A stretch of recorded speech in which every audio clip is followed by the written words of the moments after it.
Good morning, and welcome to the Universalist Church in which love is the Spirit. We're glad you're here, whether you're here in the sanctuary today or anywhere in the world on our live stream. I'm Joe Wilson, one of your representatives on our Board of Trustees. If you're a visitor, we hope you'll sign one of our guest books at either entrance to the sanctuary or visit our webpage, westhartforduu.org, to learn more. There, you can use the contact page to get onto our electronic mailing list, which is the best way for us all to stay connected. We look forward to helping you become part of our congregation. We'll have fellowship through Zoom today and in Fisk Hall after worship. If you need help finding your way to Fisk Hall, any member of the church will be happy to guide you. Just look for someone wearing a Universalist Church name tag, follow the aroma of coffee, or just follow the herd. Everybody wants coffee anyway. Now today we're going to have new member orientation sessions in the program center after worship today, and again next Sunday. Norma, do you mind standing up for a second? Okay, Norma will lead the way back to the program center, right? If you'd like to consider membership, please do join her today. You'll find the link for Zoom Fellowship on your weekly news and on our Breeze calendar. If you aren't getting the weekly news, please do sign up for it. And now, I invite you to take a moment to make your mobile phone silent, turn off your email, put away those keyboards, and settle in for worship.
This morning, our chalice is going to be lit by Lindsay and Gail, who have been shepherding our Green Sanctuary Committee for this last year or so, and Gail for a bit longer than that.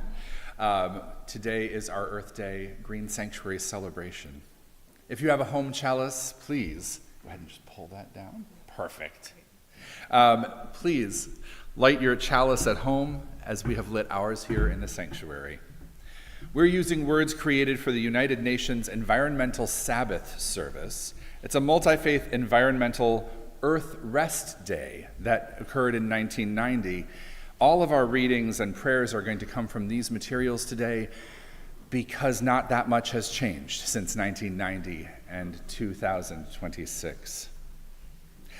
Today we know of the energy that moves all things, the oneness of existence, the diversity and uniqueness of every moment of creation, every shape, every form, the attraction, the allurement, the fascination that all things have for one another. Humbled by our knowledge, chastened by surprising revelations, with awe and reverence, we come before the mystery of life. Thank you.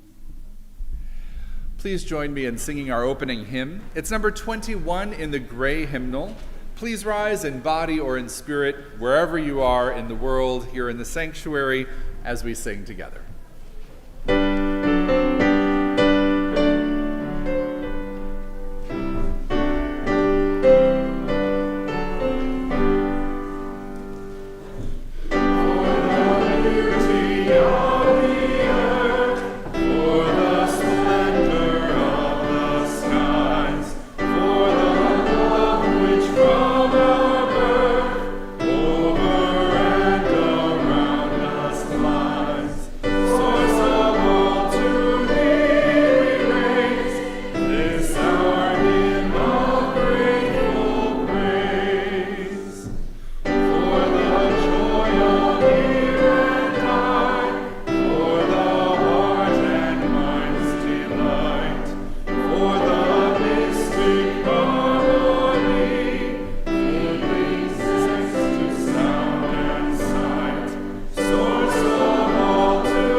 Let's join in speaking the words of our affirmation, our covenant. It's printed in the order of service and in the description online.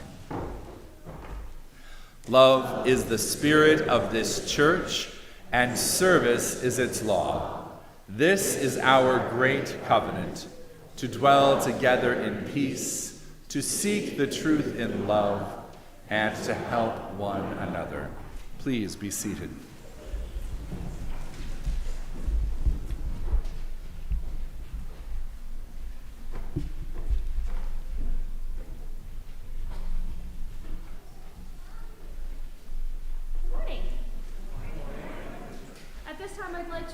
Anybody who would like to join me, young or old, to come sit on the steps.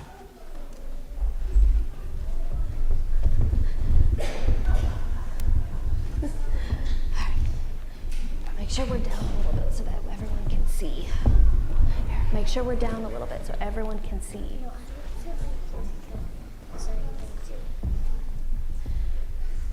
Make sure everyone can see the book.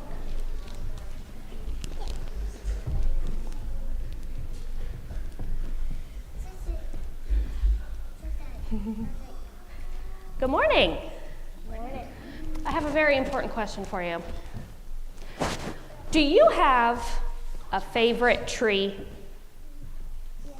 Do you have a favorite tree? Yeah, I do. You do? Where is your favorite tree?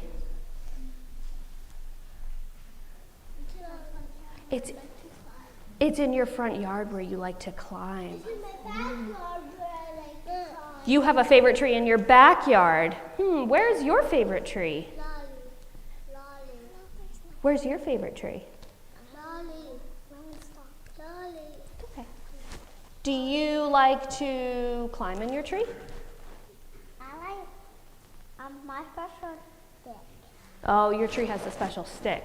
Okay. Well, we're going to read a story about somebody who has a favorite tree.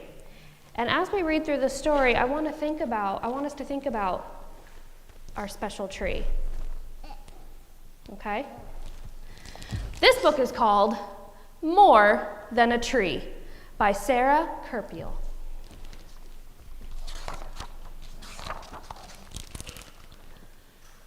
The tree behind our house has been talking all my life.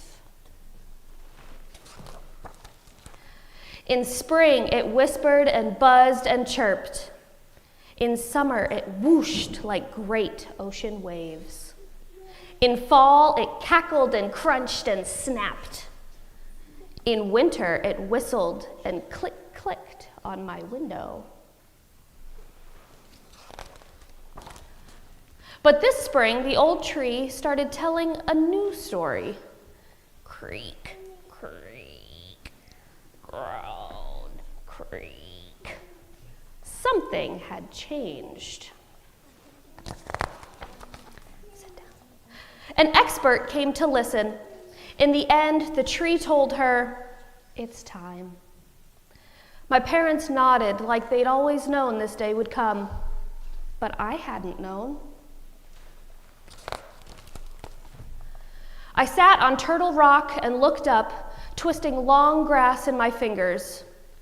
"Are you sure you have to go?" I asked. "Creak," the old oak replied. "It's just a tree," my brother said, trying his best to help. That was true, but also not true. It wasn't just a tree. All my life, it had watched over me. That day, I started collecting leaves. I tucked them in the corner of my top dresser drawer, but Dad had a better idea. That night, he showed us how to press the leaves so we could keep them like the pictures on our wall.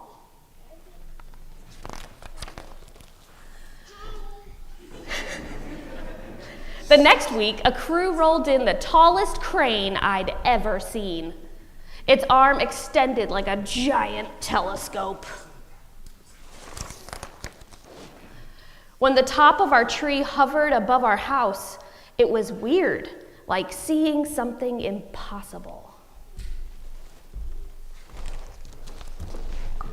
Branch by branch, the giant tree got smaller and smaller and smaller. Afterward, our yard was so quiet. There was nothing left to do but count the rings, more than 100 in all. I counted them 3 times. Later, the crew returned to grind the tree stump into wood chips. For a long time after that, I thought the story was over. Spring turned to summer. All I could see is what used to be. Yeah. Until weeds began to sprout between the wood chips, like the start of a new idea. Tree. Another tree. A new story. That day, above the old roots, we started making room for a butterfly garden And you are tiny tree. You don't have much to say yet, but that's okay.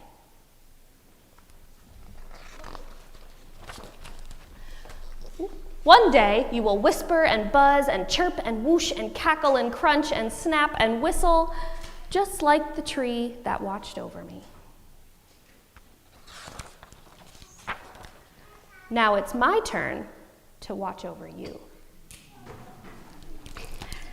So today for our classes, we are going to be doing a special activity with our Green Sanctuary Committee.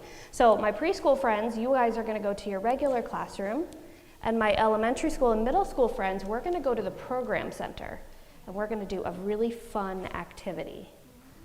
All right? All right. At this time, please join me in singing our kids out to their classes. Come on, buddy.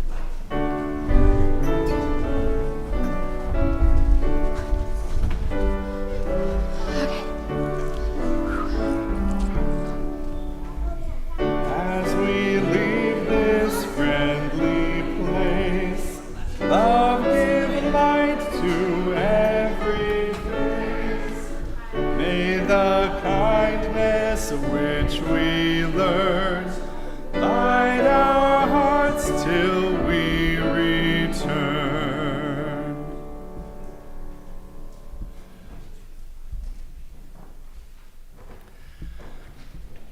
The voluntary offering, the sharing of our resources for our shared work as a religious community, is a spiritual practice for us. It reminds us that we come here freely and gladly, and that we share of what we have. And it reminds us, too, that what we do here has effects far beyond this space. And so in order to make that real, we share the plate each month with organizations at the world that try to make this world a much better place. This month, we're actually sharing with our Fern Street Food Ministry through the Walk Against Hunger, which means that while we are supporting something that is part of this organization, part of our congregation, we're also making a difference for so many of our neighbors who need help right now. The Fern Street Food Ministry has 5 different programs in which we feed our neighbors and friends, from the backpack program to our food pantries, to our sandwich making. There are ways in which we support the people who need food the most. I invite you to give generously to today's offering, but also to go to the Walk Against Hunger webpage and to find the Fern Street Food Ministry and donate there too.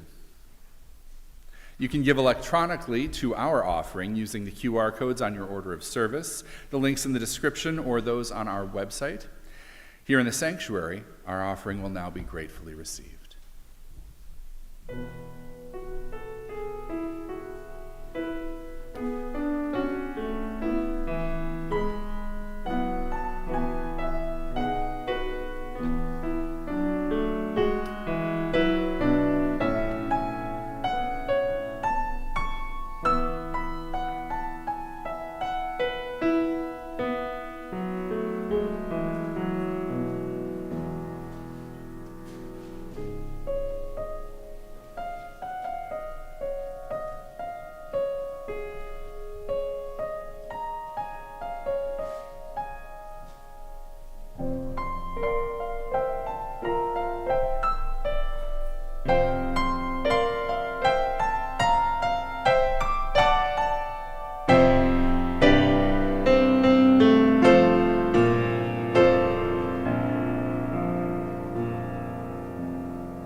May these gifts, so generously given, sustain the life of this community, the work that we do together, and then make a difference in the wider world of which we are always a part. Thank you. Thank you. Please rise in body or in spirit as we speak our congregational reading. It's number 465 in the back of the gray hymnal. Number 465, it's called The Wisdom to Survive. I will read the words in Roman type, and together we'll respond with the words in italics. If we will have the wisdom to survive, to stand like slow-growing trees on a ruined place, renewing, enriching it, if we will make our seasons welcome here, asking not too much of earth or of heaven, then, a long time after we are dead, the lives our lives prepare will live here. Their houses strongly placed upon the valley sides, fields and gardens rich in the windows. The river will run clear as we will never know it, and over it, birdsong like a canopy. On the levels of the hills will be green meadows, stock bells in noon shade. On the steeps where greed and ignorance cut down the old forest, an old forest will stand, its rich leaf fall drifting on its roots. The veins of forgotten springs will have opened. Families will be singing in the fields. In their voices, they will hear a music risen out of the ground. They will take nothing from the ground, they will not return, whatever the grief at parting. Memory, native to this valley, will spread over it like a grove, and memory will grow into legend, legend into song, song into sacrament. The abundance of this place, the songs of its people and its birds, will be health and wisdom and indwelling light. This is no paradisal dream. Its hardship is its possibility. Let's join in singing our doxology.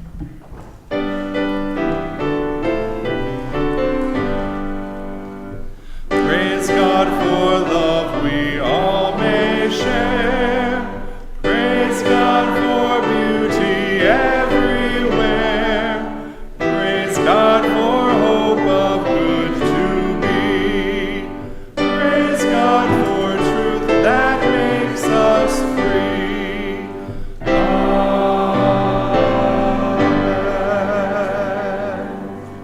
Please be seated.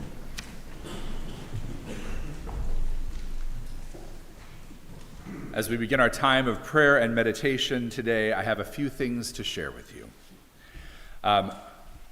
Alyssa H., who was a member here and part of our pastoral care team for a good while and has moved away, is now expecting the birth of her third child this week. She and her husband have had challenges with this pregnancy, but they are now in the home stretch, as they have said, and looking forward to expanding their family. Our neighboring minister, the Reverend Stacy E., is having surgery this Wednesday and would appreciate your good thoughts and prayers. And Matt and Sarah E. are very grateful for all your care and concern regarding Grace and her current medical tests. There are more to come, and your ongoing support means so much to the entire family. Before we begin today's prayer from the United Nations Sabbath service, I just want to say that sometimes things in the world happen that make us need and want to pray, and confuse us, and frustrate us, and don't make a lot of sense. The immediate chaos that we are experiencing in this country that comes with the news each and every day is distressing and difficult, and our feelings are often hard to manage, hard to parse. And so I just want to say that right now we are going to pray for something that is bigger and larger and more long-term than any immediate chaos, but that doesn't mean that we don't also pray for and hope for relief from the chaos of this exact moment.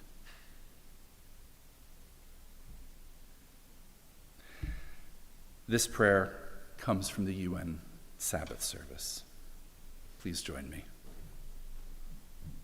We who have lost our sense and our senses, our touch, our smell, our understanding of who we are, we who frantically force and press all things without rest for body or spirit, hurting our earth, injuring ourselves and one another.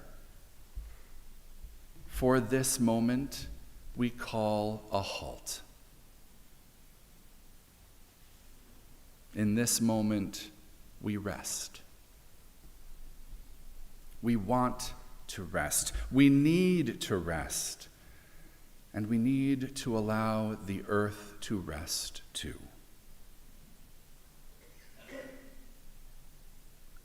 If we would move through this time, we need to reflect and rediscover the mystery that lives within us, that is the grounding of every unique expression of life, the source of the fascination that calls all things into community. And so in this moment, we declare a Sabbath. We acknowledge our Sabbath, a moment of quiet, a time for simple being and letting be, for recovering the great forgotten truths, for learning how to live again. In this moment, let us take a time in stillness together.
In these times of stillness, these moments of Sabbath,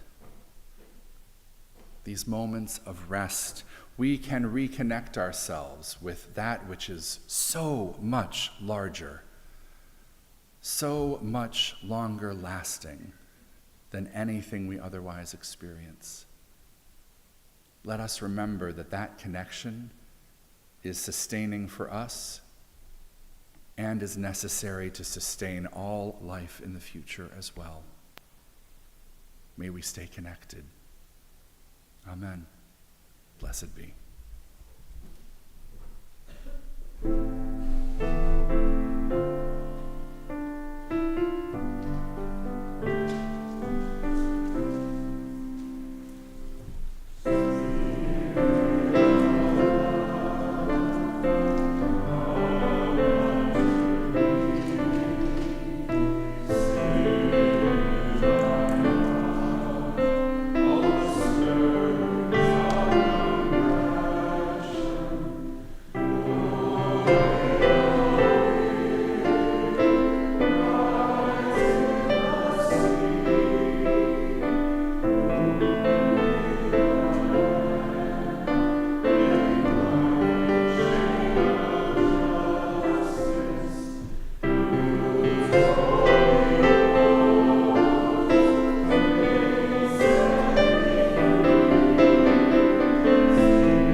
Our first reading is a prayer of sorrow from the United Nations Environmental Sabbath Service.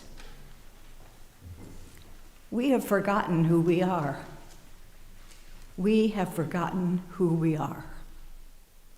We have alienated ourselves from the unfolding of the cosmos. We have become estranged from the movements of the earth. We have turned our backs on the cycles of life. We have forgotten who we are. We have sought only our own security. We have exploited simply for our own ends. We have distorted our knowledge. We have abused our power. We have forgotten who we are. Now the land is barren, and the waters are poisoned, and the air is polluted. We have forgotten who we are. Now the forests are dying, and the creatures are disappearing, and the humans are despairing. We have forgotten who we are. We ask forgiveness. We ask for the gift of remembering. We ask for the strength to change.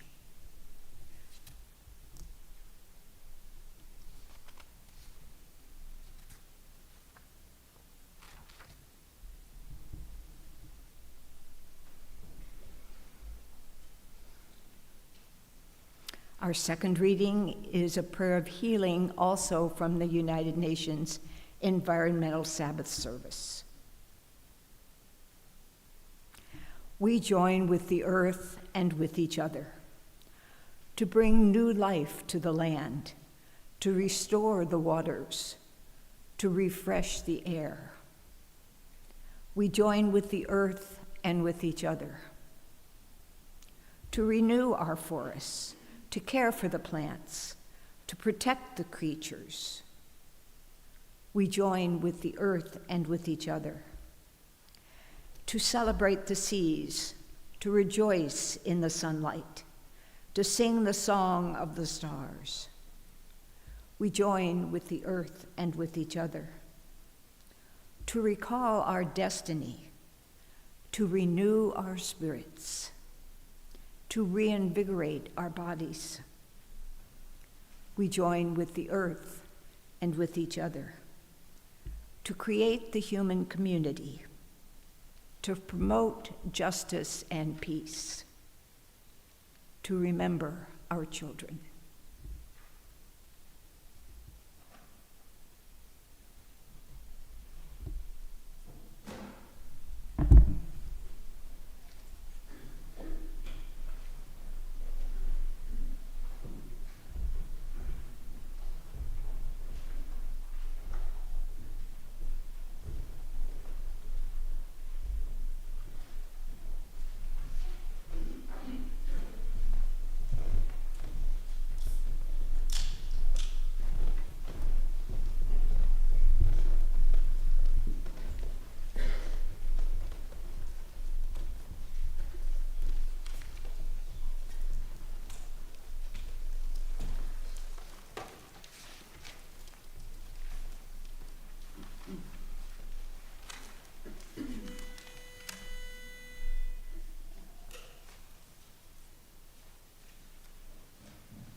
The poetry of Wendell Berry has delighted me from the very first moment I discovered him.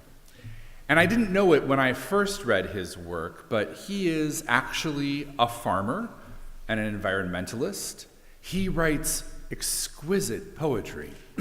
But part of the reason he does is because he is so closely connected to the places and the things that he writes about. Some of his titles alone delight me, like To the Unseen Animal. And this might be my favorite title of his, Manifesto, the Mad Farmers' Liberation Front. In Manifesto, he writes, ask the questions that have no answers. Invest in the millennium. Plant sequoias. Say that your main crop is the forest, that you did not plant and that you will not live to harvest. Say that the leaves are harvested when they have rotted into the soil. Call that profit. And then prophesy such returns. Put your faith in the 2 inches of humus that will build under the trees every 1,000 years. Wendell Berry is a master of writing with both grief and delight, melancholy and gentle hope, and the wisdom to survive. Our responsive reading from earlier in the service is just another example of that. It reminds us that our survival is not guaranteed, that we have choices to make, and perhaps that we have not yet been wise enough to be sure that we'll survive. The UN prayer of sorrow speaks to that too. We have forgotten who we are. We have alienated ourselves from the unfolding of the cosmos. We have become estranged from the movements of the earth. We have turned our backs on the cycles of life. We have forgotten who we are. We have sought only our own security. We have exploited only for our own ends. We have distorted our knowledge. We have abused our power. We have forgotten who we are. We ask forgiveness. We ask for the gift of remembering. We ask for the strength to change.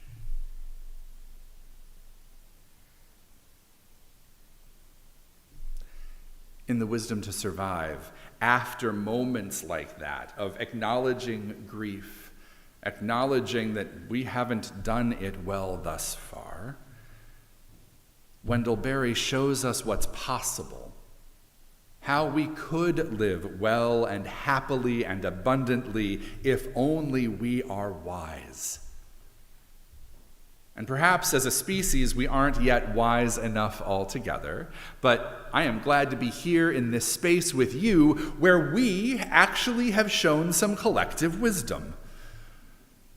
Back in the fall of 2024, we participated in our denomination's Climate Justice Revival. We celebrated the first phase of our Green Sanctuary work, shepherded by Sabina Shelby and Katie Perry, which brought us greater energy efficiency in this building and in many of your homes. Relationships with Levo International and their work on hydroponic food production and distribution, both here and abroad. We've collaborated with the Interreligious Eco-Justice Network, or IREJN, a collaborative of faith communities across the state. And now, 2 years in a row, we've had eco-spirituality discussions here in the spring, which are helping us deepen our wisdom by paying attention to the wisdom of others. We're now making connections with people at Hartford International University for Peace and Religion, also known as HIU, formerly the Hartford Seminary. There are people there doing eco-spirituality education and practice. We're taking seriously the last part of our 2020 vision statement, which says that we are an eco-conscious congregation where we substantially improve our impact on the environment in big and small ways. This green sanctuary work, this sustainability and climate justice work has moved us toward thinking more deeply about what we might do with our capital campaign projects, working on sustainable heating and cooling, as well as energy-efficient windows that can actually open and close properly in this room. And we're hoping, if we have some good fortune, that we might even manage rooftop solar to help us supply all that HVAC goodness. So here we are, a group of people with some wisdom, teams of people figuring out how to make our needs, our lives, this space sustainable. At this rate, we're going to become a resiliency hub for heating and cooling and power and water for ourselves and our neighbors should disaster strike, even beyond our food ministries. We're already a community center all week long, and we are actually a disaster refuge for the school that's just down the street. Deepening that role is a good thing for us and our neighbors. If we can imagine ourselves in this place, doing the good work for the earth and for ourselves and for one another, we hear that echoed in Barry's poem. On the steeps where greed and ignorance cut down the old forest, an old forest will stand, its rich leaf fall drifting on its roots. The veins of forgotten springs will be opened, families will be singing in the fields, and in their voices they will hear a music risen out of the ground. They will take nothing from the ground, they will not return. Memory will grow into legend, legend into song, song into sacrament. The abundance of this place, its songs of its people and its birds, will be health and wisdom and indwelling light. This is no paradisal dream. Its hardness, its hardship, is its possibility. We have work to do. Its hardship is its possibility. Sitting back and just waiting for the world to sort itself out while our species keeps making some pretty terrible choices, that's not possible. But doing the work, using our big primate brains for good rather than greed, that's possible. IREJN is working on it statewide. We're working on it here with these energy efficiency capital campaign projects and our composting and our connection with Levo International and all of you who have been part of these eco-spirituality discussions. This is no paradisal dream. It's not a fantasy. Its hardship is its possibility. Doing the work requires us to get involved. So, our Green Sanctuary team actually just needs more people to help make climate justice wisdom become more practical, more real. Right now, we are doing great stuff across our congregation because we take this seriously. We have embedded it into who we are and what we do and how we think. But I would like to invite those of you who have attended the eco-spirituality discussions, those of you who have been energized by it, I would like to invite you to help come together with other people throughout the congregation, to help us here, to help others locally and regionally, to change actions and policy. Sometimes the big stuff seems so big that we have a hard time imagining how we can do it. And so we decide that what we will do is replant our front yard with native grasses. And that's great, actually. Helping our pollinators, helping our wildlife is wonderful. And we will not fix the world by replanting our front yards. We have to change our systems of energy. We have to change how we live. We have to change how we think. We have to change how we legislate. So what if we replanted our yards and acted for more sustainable energy with fewer pollutants for ourselves and our neighbors? What if we continued to listen to our ecological commitments and ethics and theologies and also worked together to heal our souls and the earth? The UN prayer for healing reminds us of how we might get there. We join with the earth and with each other to bring new life to the land, to restore the waters, to refresh the air. We join with the earth and with each other to renew the forests, to care for the plants, to protect the creatures. We join with the earth and with each other to celebrate the seas, to rejoice in the sunlight, to sing the song of stars. We join with the earth and with each other to recall our destiny, to renew our spirits, to reinvigorate our bodies, to create the human community, to promote justice and peace, to remember our children. We join with the earth and with each other.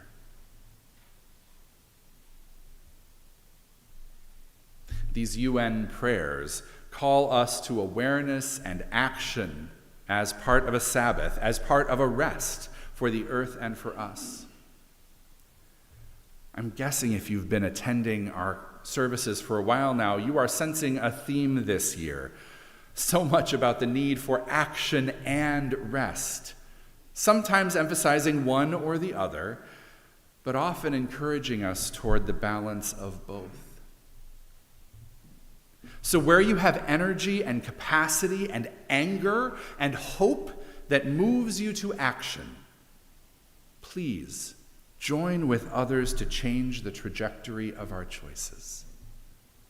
Work within this congregation. Join with other UUs through the climate justice work of the UUA. Get involved with IREJN or Levo International. You could do that today, actually. There's going to be a workshop with them in the multi-purpose room in our basement after worship.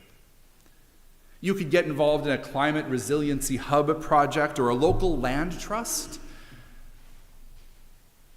And where you need some rest, some peace, some renewal, some hope that restores your soul, find ways to enjoy the world that is good. The creaturely pleasures that are available to us, the water and the skies and the plants, the songs of the spring peepers that tell us if the amphibians are doing okay, we're not as badly off as we thought. Get together with others who are seeking eco-spiritual sustenance, both here and in places nearby. HIU, the Hartford International University, is doing some really good eco-spiritual work these days. There are always groups available for hiking or gardening or learning about the earth. If you need to act, there are so many ways in which you can do that. And if you need rest, there are so many ways in which you can do that. And if you move back and forth between the two, we will change how we survive. And so we close with the last prayer from the UN Environmental Sabbath Service. It's a prayer of gratitude. We rejoice in all life. We live in all things live in us. We rejoice in all life. We live by the sun. We move with the stars. We rejoice in all life. We eat from the earth and we drink from the rain. We breathe from the air. We rejoice in all life. We share with the creatures. We have strength through their gifts. We depend on the forests. We have knowledge through their secrets. We rejoice in all life.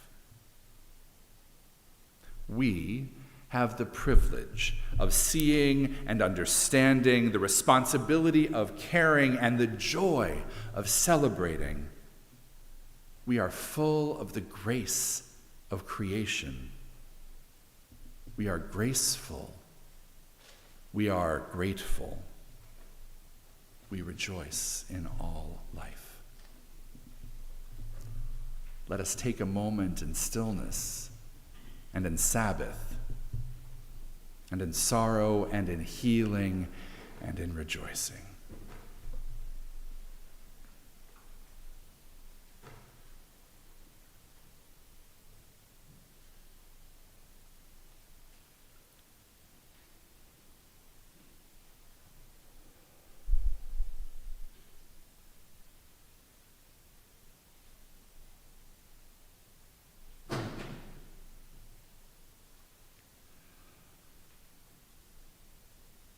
Our closing hymn is number 1064 in the blue hymnal. It's called Blue Boat Home. In body or in spirit, please rise as we sing together, led by the choir.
Let me remind you that after worship today, we have our new member orientation in the program center, directly behind the sanctuary through the hallway. We will have the workshop with Levo International in the multi-purpose room in the basement. It's the big room in the center of the basement. And we will have our fellowship hour, which is sponsored by Green Sanctuary and with all sorts of other good things happening back in Fisk Hall all the way at the end of the building. We are an active, lively congregation with plenty of things to do. I hope you can make a choice that will work well for you. Let's speak together our unison benediction. It's printed in your order of service, and it's in the description online as well. Engage with the world in peace. Have courage. Hold on to what is good. Return to no person evil for evil. Strengthen the faint-hearted. Support the weak. Help the suffering. Honor all beings. Please be seated and remain for our postlude.